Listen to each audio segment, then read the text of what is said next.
బ్రహ్మ అందరికీ కూడా పరాభావనామ సంవత్సరంలో అనుకున్నటువంటి కార్యక్రమాలు పూర్తి అవుతూ అప్పులు బాధలు లేకుండా ఎటువంటి అనారోగ్య వ్యక్తులు లేకుండా పరిపూర్ణమైనటువంటి మీ ధర్మమైన మనోవాంఛలను తీరాలని ఆ జగదాంబిక దుర్గీ కటాక్షం కలుగుతూ ఉండాలని మనస్ఫూర్తిగా కోరుకుంటూ అందరికీ ఉగాది శుభాకాంక్షలు. అయితే ఈ ఉగాది నుంచి కూడా మన భారతదేశంలో జరిగేటువంటి మార్పులు ఏమిటి, అది రాజకీయంగా కానీ ఏమన్నా అలజడులు జరుగుతాయా, పెను ప్రమాదాలు ఏమన్నా పొంచి ఉన్నాయా, గ్రహణాలు ఏ నెలలో వస్తున్నాయి, అదేవిధంగా రైతులకు కానీ నిరుద్యోగులకు కానీ ఉద్యోగంలో ప్రమోషన్ల కోసం ఎదురు చూస్తున్న వారికి కానీ ఏ విధమైన ఫలితాలు జరగబోతున్నాయి, ఈ పరాభావనామ సంవత్సరం రాజుస్థానం మంత్రిస్థానం అదేవిధంగా సైన్యాధిపతి ధాన్యాధిపతి రసాధిపతి మేఘాధిపతి నీరసాధిపతులు ఎవరు, వారి ఆ యొక్క పదవి వల్ల ప్రపంచంలో జరిగేటువంటి వింతలు ఏమన్నా ఈ సంవత్సరంలో చోటు చేసుకుంటున్నాయా అనేటువంటి విషయాన్ని క్లుప్తంగా మనం చర్చించుకున్నట్లయితే కనుక, ముందుగా పరిపాలించేటువంటి రాజస్థానాన్ని గురుడికి ఇవ్వడం, దీనివల్ల అనేకమైనటువంటి మార్పులు కేంద్రాల్లో జరగడం, కేంద్రము ఒక కఠినమైనటువంటి నిర్ణయాలను తీసుకోవడం, దీనివల్ల ప్రజల్లో నాయకుల మీద కాస్త అసంతృప్తి అనేటువంటిది ఏర్పడము, రాజకీయ విషయాల దగ్గరికి వచ్చేసరికి అత్యంత పెను మార్పులు సంభవించడము అనేటువంటివి ఖచ్చితంగా జరుగుతూ ఉంటాయి. ఇక బొగ్గు, ముత్యం, పత్తి, నూనె అదేవిధంగా జొన్నలు వీటి యొక్క ధరలు కాస్త పెరగడం అనేది జరుగుతూ ఉంటుంది. పైగా రాజు గురుడవడం వల్ల జనాల్లో నాయకుల మీద అపనమ్మకం పెరగడం, ఉగ్రవాదులు అనేటువంటివి లేకుండా ప్రశాంతమైన జీవితం సాగటం. ఆగస్టు నుంచి నవంబర్ మధ్యలో మాత్రం కొన్ని అగ్ని ప్రమాదాలు, వాహన ప్రమాదాలు ఎక్కువగా జరిగేటువంటి సూచనలు కనబడుతున్నాయి. ఇక మంత్రిస్థానానికి కుజుడు ఇవ్వడం, కుజుడు మంత్రిస్థానంతో ఉండడం వల్ల ప్రతి ఒక్కరూ కూడా పరిపాలించేటువంటి వారు కానీ వ్యవసాయం చేసేటువంటి వాళ్ళు కానీ విద్యార్థులకు కానీ కన్ఫ్యూజ్ మైండ్ అనేటువంటిది ఏర్పడుతూ ఉంటుంది. ఏది ఆలోచిద్దామన్నా సరైన నిర్ణయం తీసుకోలేక అవకతవకలకు అనేటువంటి గురవుతం జరుగుతుంది. పైగా మీరు తీసుకున్నటువంటి నిర్ణయం పని పూర్తయ్యేంత వరకు కూడా నేను తప్పుడు నిర్ణయం తీసుకున్నాను అనేటువంటి ఆలోచనతోటే మీరు ఎతగసాగడం అనేది జరుగుతూ ఉంటుంది. ఇక సైన్యాధిపతిగా చంద్రుడు ఉండడం వల్ల కొంతవరకు పప్పు దినుసులు అదేవిధంగా వ్యాపార సంస్థలు కూడా కాస్త తగ్గుముఖపడతాయి. వ్యాపారాలు జోరుగా జరిగేటువంటి అవకాశం కనిపించడం లేదు. వ్యాపారం ఎవరైనా సరే, ఏ వ్యాపారస్తులైనా సరే తన ఆర్థిక ప్రణాళిక అవకతవకలతోటే నడుస్తుంది తప్ప అధిక లాభాలు అనేటువంటి జరగవు. ద్రవ్యోల్బణం కాస్త కిందకు పడుతుంది. బంగారం వెండి ధరలు కూడా తగ్గేటువంటి అవకాశాలు ఎక్కువగా కనబడుతూ ఉంటాయి. విందు వినోదాల్లో మాత్రం కాస్త ఇబ్బందులు కలుగుతూ వాతావరణం అంతా కూడా చికాకులతో కూడుకున్నటువంటి వాతావరణాలే ఎక్కువగా గోచరిస్తూ ఉన్నాయి. అదేవిధంగా సైన్యాధిపతిగా శుక్రుడు సైన్యాధిపతిగా ఉండడం వల్ల భారత సైన్యానికి కలిసి వచ్చేటువంటి సూచనగా చెప్పవచ్చు. కొత్త సైన్స్ పరంగా కొత్త వరవల్లోకి మనం రావడం, భారతదేశం అగ్రస్థానానికి వెళ్ళేటువంటి అవకాశం, ఇతర దేశాలు నివ్వెరపోయేలా, ఇతర దేశాలు భయపడేలా మన యొక్క భారత జట్టు కానీ అదేవిధంగా ఇతర రంగాల్లో కూడా సైన్స్ పరంగా కానీ టెక్నాలజీ పరంగా కానీ ఆటల పరంగా కానీ సాహిత్యపరంగా కానీ మనకంటూ ఒక ప్రత్యేకమైన గుర్తింపు ఏర్పడేటువంటి అవకాశం ఏర్పడుతోంది. భారతదేశం వైపు ఇతర దేశాలు తొంగి చూస్తూ అవ్వేరిపోయేటువంటి అవకాశం ఏర్పడుతోంది. ఇక ఆర్ఘ్యాధిపతి చంద్రుడు అవుతూ ఉండడం వల్ల అనారోగ్య సమస్యలు వెంటాడేటువంటి అవకాశం ఏర్పడుతోంది. పళ్ళ వ్యాపారస్తులకు మాత్రం కాస్త ఇబ్బందిదాయకంగా ఉంది. అధికమైనటువంటి ఎండలు గోచరించడం, వృద్ధులు మాత్రం చాలా జాగ్రత్తగా ఉండేటువంటి సూచనగా చెప్పవచ్చు. అంతేకాకుండా మేఘాధిపతి చంద్రుడు అవుతూ ఉండడం వల్ల సకాలంలో రావాల్సిన వర్షాలు వడగళ్ల వర్షాలుగా, రావలసినటువంటి ఋతుపవనాలు కాస్త ఆలస్యంగా రావడం, దీనివల్ల రైతు కొంచెం ఇబ్బంది పడేటువంటి అవకాశం ఏర్పడుతోంది. తగు భూసారము అనేటువంటి తగ్గడం, నీటి కొరత అనేటువంటిది కొంచెం ఏర్పడడం, ప్రాజెక్టులు ఏవైతే ఉన్నాయో, నీటికి సంబంధించిన ప్రాజెక్టులు ఏవైతే ఉన్నాయో అవి ఆగిపోవడం అనేటువంటిది ఎక్కువగా గోచరిస్తుంది. రసాధిపతి సూర్యుడు అవుతూ ఉండడం వల్ల భార్యాభర్తల మధ్య కానీ లేదా స్నేహబంధమైనటువంటి విషయాల్లో కానీ అవకతవకలు ఏర్పడుతున్నాయి. ఒకరి మీద ఒకరికి అపనమ్మకం అనేటువంటిది ఎక్కువ ఏర్పడేటువంటి అవకాశం ఏర్పడుతుంది.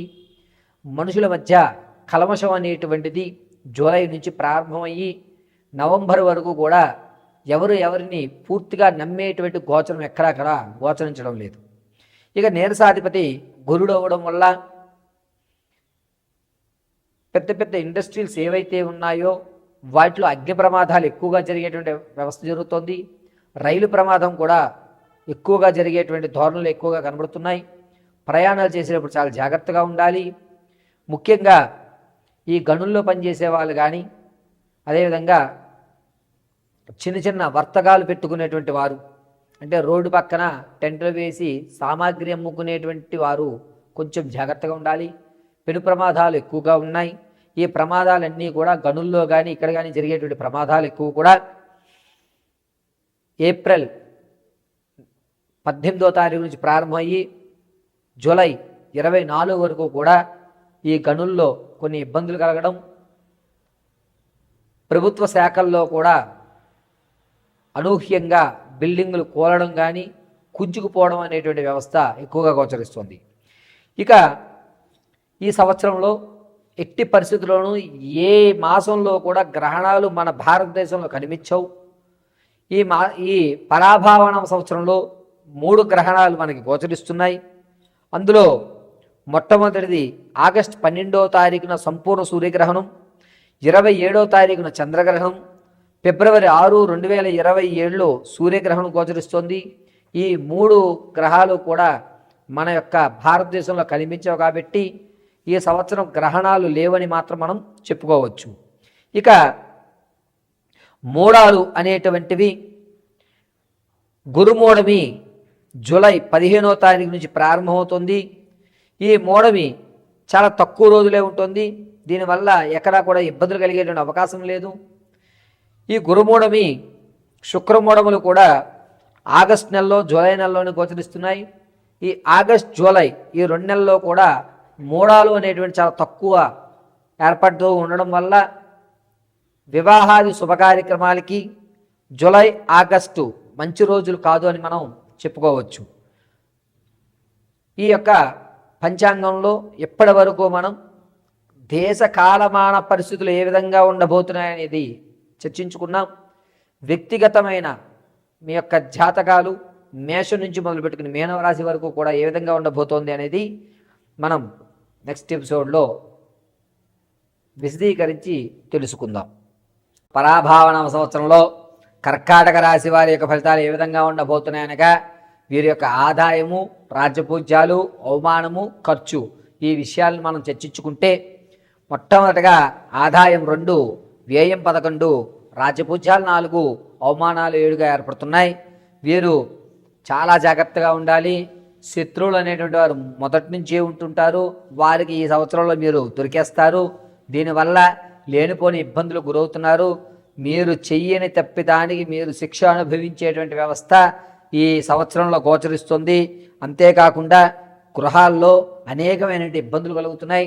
చికాకులు అనేటువంటి వెంటాడుతున్నాయి. ఆర్థికంగా నిలబడేటువంటి అవకాశం ఎక్కడా కనిపించట్లేదు. అప్పులు మరి కాస్త పెరిగేటువంటి ధోరణి కనబడుతోంది తప్ప అప్పులు తీరేటువంటి మార్గం కనిపించదు. సరే ఏదో సాధిద్దామని చెప్పి మీరు స్లీపింగ్ పార్ట్నర్లో ధనాన్ని వెచ్చిస్తారు. అత్యాశగా పోయి ఎక్కువ ధనం మనకు వడ్డీ వస్తుందని చెప్పి వేరే చోట నుంచి తీసుకొచ్చి పెట్టడం, అతను మిమ్మల్ని విడిచిపెట్టి వెళ్ళిపోవడం అనేది జరుగుతుంది. దీనివల్ల మీరు ఒంటరితనాన్ని ఎక్కువగా అవలంబించేటువంటి వ్యవస్థ నడుస్తోంది. కర్కాటక రాశి వారికి కలిసి వచ్చేటువంటి విషయంగా చెప్పుకోవాలి అంటుకుంటే, మీ ఆలోచన ధోరణి వల్ల కొత్త స్నేహితులు ఏర్పడడం మిమ్మల్ని కాస్త ఆనందదాయకం చేస్తుంది. అంతే తప్ప ఆర్థికంగా ఎట్టి పరిస్థితుల్లోనూ ఈ కర్కాటక రాశి వారికి ఈ సంవత్సరం అంతగా యోగించడం లేదు. పైగా కర్కాటక రాశి వారు నమ్మి మోసపోయేటువంటి సూచనలు ఎక్కువగా కనబడుతున్నాయి. ఈ కర్కాటక రాశిలో ఉన్నటువంటి వారు పాత బంధాలు ఏవైతే ఉన్నాయో వాటిని మళ్ళా పునరుద్ధరించుకుని లేనిపోని తలకాయ నొప్పి తెచ్చుకోవడం జరుగుతుంది. విద్యార్థులకి జ్ఞాపశక్తి తగ్గడం, చదువు మీద కాస్త శ్రద్ధ తగ్గడం అనేది జరుగుతుంది. అంతేకాకుండా రియల్ ఎస్టేటు, స్టాక్ మార్కెట్టు, సంగీత సాహిత్య కళా పరిసరాల్లో ఉన్నవారికి ద్వితీయాంకం బాగుంది అని చెప్పాలి. ప్రథమాంకంలో అంతగా గోచరించడం లేదు. రైతులకు మాత్రం ప్రథమాంకం చాలా బాగుంది. ప్రథమాంకం అనగా మార్చి నుంచి మొదలు పెట్టుకుని ఒక 6 నెలల వరకు చెప్పుకోవాలి. ఈ 6 నెలల్లో కూడా రైతులు కాస్త ఊరట కలిగేటువంటి అవకాశం, ద్వితీయాంకంలో రైతు కాస్త ఇబ్బంది పడేటువంటి వ్యవస్థ నడుస్తోంది. పెట్టిన పెట్టుబడి కూడా వచ్చేటువంటి అవకాశం కనిపించట్లేదు. వ్యాపారం చేసేటువంటి ఆలోచన వాళ్ళు చాలా జాగ్రత్తగా స్లీపింగ్ పార్ట్నర్గా చేస్తారు, కానీ అది కూడా మీకు కలిసి వచ్చేటువంటి సూచనగా చెప్పడానికి ఎక్కడా కనిపించడం లేదు. విలువైనటువంటి స్థిరాస్తులు కానీ చరాస్తులు కానీ కొనుగోలు చేసేటువంటి విషయంలో బినామీ పెట్టుకుని చెయ్యండి తప్ప మీరు ప్రత్యక్షంగా కొనవద్దు. మీ చేతిలో ఉన్నటువంటి ఏదన్నా సరే వస్తువు చేజారి అవసరాలతో అమ్మేసుకోవడమే తప్ప ఎక్కడా కూడా నిలబడేటువంటి అవకాశం కర్కాటక రాశి వారికి కనిపించడం లేదు. పైగా ఈ యొక్క కర్కాటక రాశి వారికి శని శుభంలో ఉన్నా కూడా లేనిపోని ఎత్తులకు వెళ్ళి లేనిపోని చోట మీ యొక్క హంగు చూపించుకునేటువంటి మార్గంలో ఇతరులకు మీరు చెప్పేటువంటి అబద్ధాలు దొరికేసి మిమ్మల్ని సమాజం నుంచి కొంచెం దూరం నెట్టేటువంటి అవకాశమే గోచరిస్తోంది. ఆరోగ్యపరంగా ఈ కర్కాటక రాశి వారు జూన్ 20వ తారీఖు నుంచి మే వరకు కూడా, ఒకసారి ఇది రిపీట్ చేసుకో, ఈ కర్కాటక రాశి వారు జూన్ 20వ తారీఖు నుంచి ప్రారంభం చేసుకుని అక్టోబర్ వరకు కూడా కొంచెం జాగ్రత్తగా ఉండాలి. దూర ప్రాంతాలకు మీరు ప్రయాణం కడతారు. ఈ దూర ప్రాంతాలకు వెళ్ళిన తర్వాత చేతికి సంబంధించి అనేకమైన ఇబ్బందులు కలుగుతున్నాయి. ప్రమాదాలు కూడా ఈ మధ్యలో జరుగుతున్నాయి. కాబట్టి కర్కాటక రాశి వారు చాలా జాగ్రత్తగా ప్రయాణాలు చేయాలి. నిత్యము కూడా ఈ కర్కాటక రాశి వారు ఏదన్నా అమ్మవారిని ధ్యానం చేయడం చాలా మంచిది. పైగా నమ్మి మోసపోయేటువంటి అవకాశం అనేటువంటిది ఎక్కువగా గోచరిస్తుంది. అది కూడా అక్టోబర్, నవంబర్, డిసెంబర్ ఈ 3 నెలల్లో కూడా ఆర్థికంగా కానీ మానసికంగా కానీ శారీరకంగా కానీ అనేకమైన ఇబ్బందులు కలుగుతూ ప్రశ్నార్థకమైన జీవితాన్ని గడపడం అనేది జరుగుతుంది. పైగా ఈ కర్కాటక రాశిలో ఉన్నటువంటి వారు మీ యొక్క స్థితిగతులు అనేటువంటి మార్చుకోవడానికి నిత్యము ఏదన్నా అమ్మవారి ధ్యానం చేయండి. అంబ పరాబట్టానికి మిమ్మల్ని కరుణించి కాపాడుతుంది.